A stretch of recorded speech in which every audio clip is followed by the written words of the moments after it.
नमस्कार विद्यार्थियों। आज हम बीए भाग द्वितीय वर्ष के हिंदी साहित्य प्रथम प्रश्न पत्र रीतिकालीन जो काव्य है आपके काव्य आपके जो पाठ्यक्रम में घनानंद कवि है उनके छंद हम पढ़ रहे हैं। और घनानंद के जो छंद हैं उनमें उनकी जो ग्रहणानुभूति है उसी का चित्रण स्वच्छंद रूप से किया गया है। प्रेम की पीड़ा है, उसकी स्वच्छंद अनुभूति, उसकी स्वच्छंद अभिव्यक्ति उन्होंने अपने काव्य में की है। तो हम अब तक 9 छंद पढ़ चुके हैं। छंद संख्या जो 10 आपके पाठ्यक्रम में पाठ्यपुस्तक में है संग्रह, छंद संख्या 10 देखिए। राविरे रूप की रीति अनूप, नयो नयो लागत ज्यों ज्यों निहारी, त्यों इन आखिन बान अनोखी, अघान कहूँ नहीं आन तिहारे।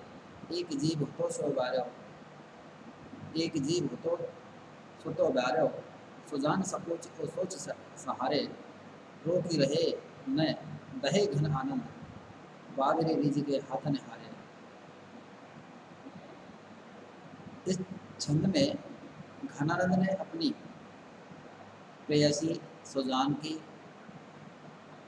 गत्यात्मक नित नव परिवर्तनशील जो सौंदर्य है, अनुपम अद्भुत रूप सौंदर्य है, उसका चित्रण किया है। और घनानंद के उस जो रूप सौंदर्य पर रीझ जाने, फिदा हो जाने की जो अनुभूति है, तो ऐसे अनुपम रूप सौंदर्य पर वरवश उनका हृदय रीझ गया। और उस रीझ जाने की जो मजबूरी है उसी का चित्रण इस छंद में घनानंद ने किया है। तो पहली पंक्ति तो देखिए, रावरे का मतलब होता है आपका, कुछ शब्दार्थ देख लेते हैं। और बानी मीन्स आदत, बानी मीन्स आदत, अघानी, अघानी मीन्स तृप्त नहीं होना, अघाना मीन्स तृप्त हो जाना, ऊब जाना।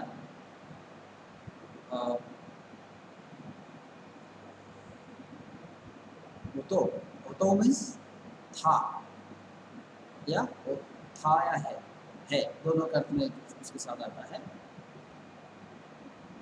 सहारिये, सहारिये मीन्स सहारे। दहे, दहे मीन्स जलना। बावरी, बावली, रीज, रीज मीन्स मुक्ता। तो अब देखिए आगे, इसमें आगे रावरी रूप की रीति अनूप, नयो नयो लागत जो जो निहारिये, कि आपके हे सुजान, आपके जो रूप है, आपका जो अनंत रूप सौंदर्य है, उसकी रीति, रीति मीन्स उसकी जो अदा है, उसका जो तरीका है, उसका जो ढंग है, वह अनूप है। अनूप मीन्स अनुपम, वह विशाल है, अनुपम है।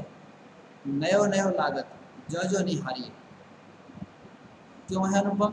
कि उसे जितना भी देखो वह बार बार नया दिखता है, हर बार नया नया वह लगता है।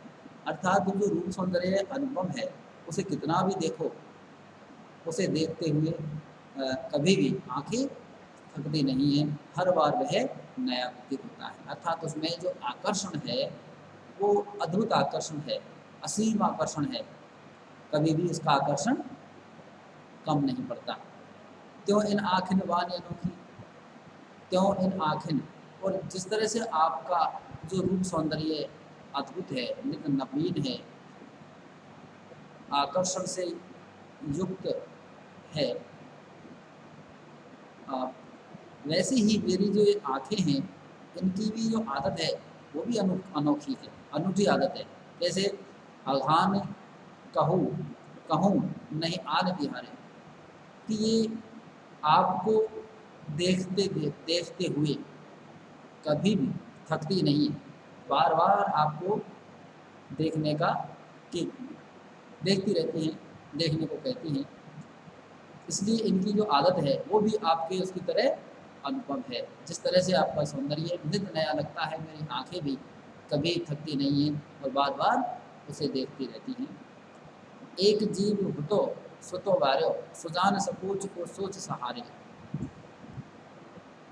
कवि अपनी जो प्रेमिका है उसे संबोधित करते हुए कहते हैं कि मेरे पास एक ही मन था, हृदय था, दिल था, जिससे प्रेम किया जाता है, और मैंने मेरे दिल को, मेरे हृदय को सोच समझ करके आपको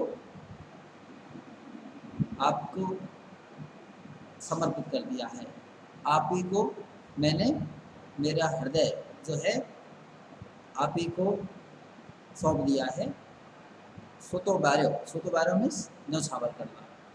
रोक ही रहे न दहे, रोक ही रहे न, रोकने से भी नहीं रोकती। दहे घनानंद जलाती है। घनानंद कवि कहते हैं कि मैं रोकता हूँ फिर भी नहीं रोकती, और बाबरी रीछ के हाथन हारो, कि मैं तो, जो मेरा हृदय तुम पर न्यौछावर हो गया है, मेरा मन तुम्हारे रूप सौंदर्य पर फिदा हो गया है, मैं और आप पर रीझ गया है, पूरी तरह से आप पर आसक्त हो गया है, रीझ गया है। और ये मैं इसे लाख समझाता हूँ फिर भी नहीं समझता, नहीं मानता, और ये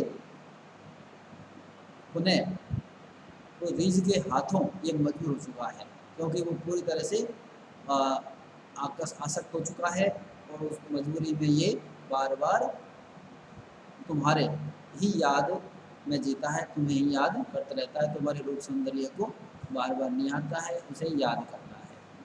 तो इस तरह का जो चित्रण है घनानंद ने अपने प्रेमिका की जो स्मृति में, वियोग काल में स्मृति में, ये जो कवि छंद है ये यहाँ सॉरी सवैया छंद है, ये इसमें लिखा। बाबरी कहा है उसको, किसको, रीझ को। फिदा होने का जो भाव है, किसी पर आसक्त होने का जो भाव है, उसे बावरा कहा है। संदर्भ की बात है इसलिए मैं कहता हूँ, फिल्म मशहूर है, गाने भी मशहूर हैं बहुत सारे, और उनमें सभी में कहीं न कहीं किसी प्रेम अनुभूति को लेकर संगीतबद्ध किया गया हुआ होता है। भाव साम्य की दृष्टि से देखें, फिल्म मुझे याद आ रही है, दिल तो पागल है,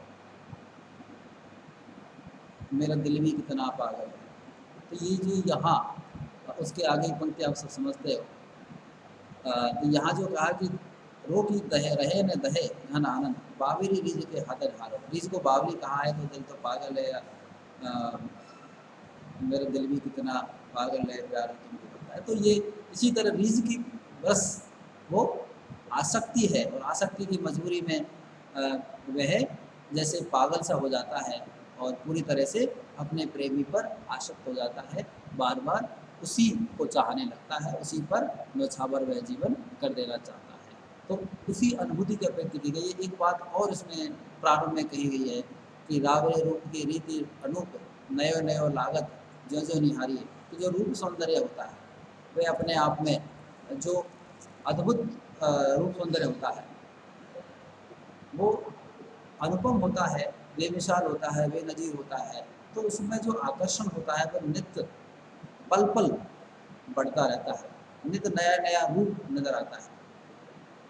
संस्कृत के माघ नामक जो कवि हुए, उन्होंने जो उक्ति सौंदर्य के संदर्भ में कही, कालिदास ने जो उक्तियाँ कही, उनसे लेकर प्राकृत, ब्रज, हिंदी और अंग्रेजी सभी भाषाओं के कवियों ने सौंदर्य का जो चित्रण किया है, तो कहीं न कहीं जो अनुपम रूप सौंदर्य है उसे उन्होंने इसी तरह से बढ़ चढ़ कर नित्य नया महसूस होने लगता है। उसे देखते हुए कभी हमारे मन में कोई थकान नहीं आती, अगाधा नहीं है, और हमेशा नई ऊर्जा के साथ उसे देखते हैं आँखें, और दिल बार बार देखने का करता है। माघ कवि ने जो पंक्ति कही है, क्षणे क्षणे यन्न बताम मुपैति तदैव रूपम रमणीयताया। बिहारी को आपने भी कुछ दिनों पहले पढ़ाई।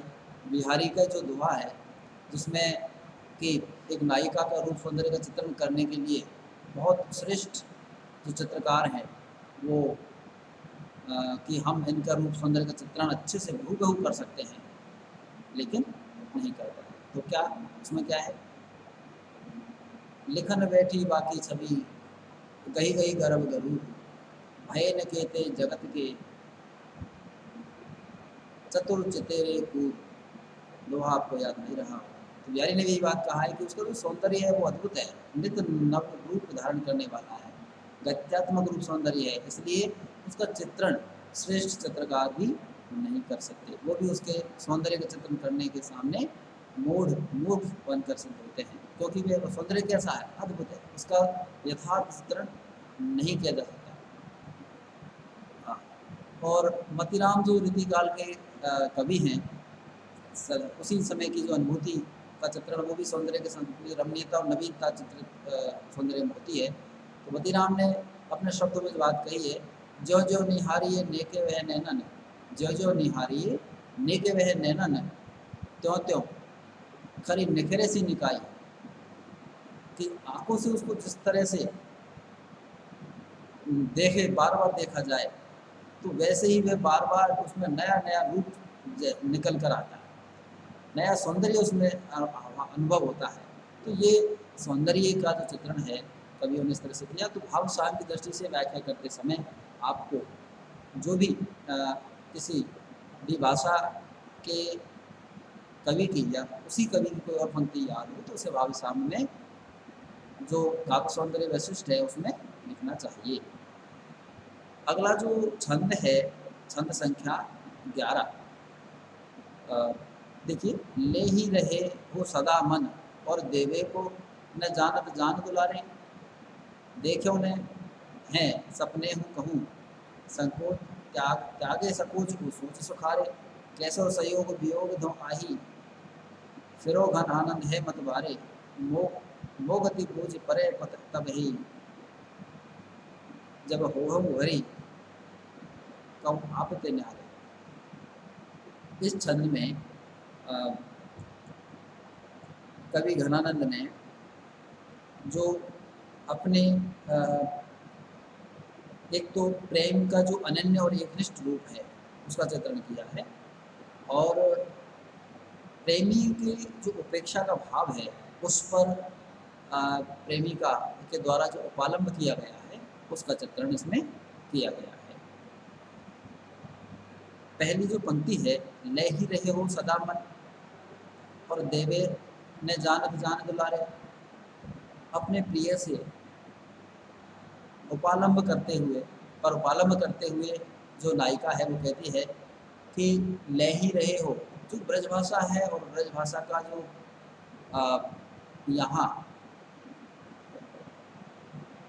जो शब्दगत भाषागत जो लालित्य है, जो रूप सौंदर्य है, वो भी आप यहाँ अनुभव कर सकते हैं। ले ही रहे हो सदा मन और देवे को दैव ने जानत जानत तारे, कि मेरे जान के प्रिय, मेरे प्रिय आप ले ही रहे हो सदा मन, कि आप हमेशा मेरा ही दिल लेते रहे हो, और उसके बदले मैंने आपको मेरा दिल पूरी तरह समर्पित कर दिया, जीवन समर्पित कर दिया, तन मन सबको समर्पित कर दिया, लेकिन आप उसके बदले में मुझे कुछ देना ही नहीं जानते। आपसे सिर्फ लेना आता है, देना नहीं आता। तो ये एक लोकोक्ति है और उसका देखो घनानंद ने किस तरह से प्रयोग किया। देखो ने है सपने हूँ कहूँ त्यागे सकोच को सोच सुखारे, आपने तो सपने में भी मुझे कभी भूलकर भी याद नहीं किया, ये याद नहीं करते हो, और आपने सभी संकोच और सोच, मेरे बारे में सोचना, विचार करना, मेरे प्रसंग में किसी तरह का संकोच महसूस करना, सब छोड़ दिया है। यानी संकोच से मतलब मेरे बारे में सोचना और मेरे बारे में कोई प्रेम संबंधी कोई बात आपके मन में नहीं है, वो आपने सब सपने में भी उसको नहीं सोचते, तो सब आपने छोड़ दिया है। कैसा संयोग वियोग धूम आही फिरो घनानंद वे मतवारे। घनानंद कहते हैं कि ये कैसा संयोग है और ये कैसा वियोग है, इन दोनों में क्या अंतर है, इसे आप क्या जानें।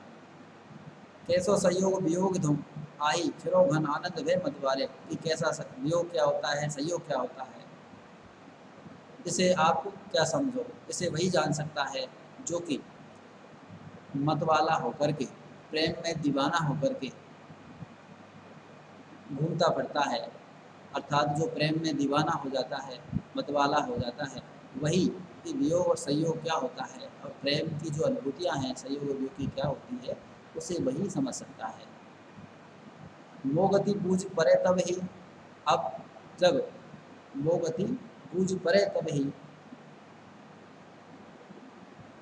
कभी घनानंद कहते हैं कि आप मेरी जो दशा है प्रेम में, आपके प्रेम में जो वियोग की जो पीड़ा मैं सहन कर रही हूँ, उसकी जो स्थिति है, उस वेदना को आप तभी समझ सकते हो जब हो घड़ी तो आपके न्यारे, कि जब आप अपने आप से एक घड़ी के लिए, कुछ समय के लिए अलग होंगे, तभी मेरी जो अनुभूति है, मेरी जो वियोग की पीड़ा है, उसे आप समझ सकते हैं।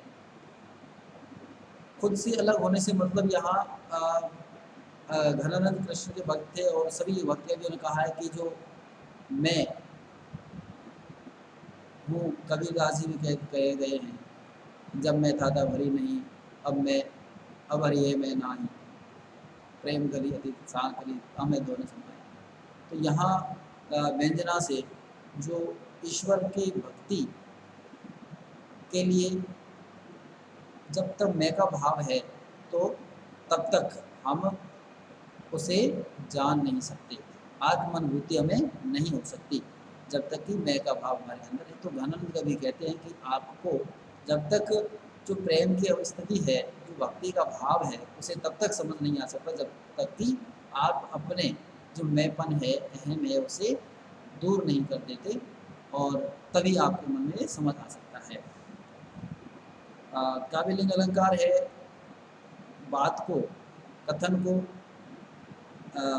उदाहरण के साथ में और तर्क के साथ में कहा गया है कि आप कारण सहित बताया गया है, इसलिए काव्यलिंग है। यम कर्णप्रास अलंकार आप इसमें देख सकते हैं। लोकोक्ति मुहावरेमयी जो शैली है, ब्रयानुभूति का चित्रण इसमें किया गया है, और जो वियोग श्रृंगार रस है और उपालम्ब का भाव, इसका चित्रण किया गया है। तो माधुर्य पूर्ण और गौणी रिद्धि आप इसमें देख सकते हैं।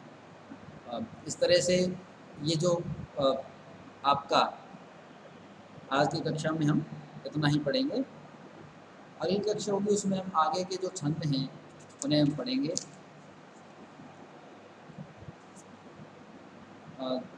तब तक के लिए धन्यवाद।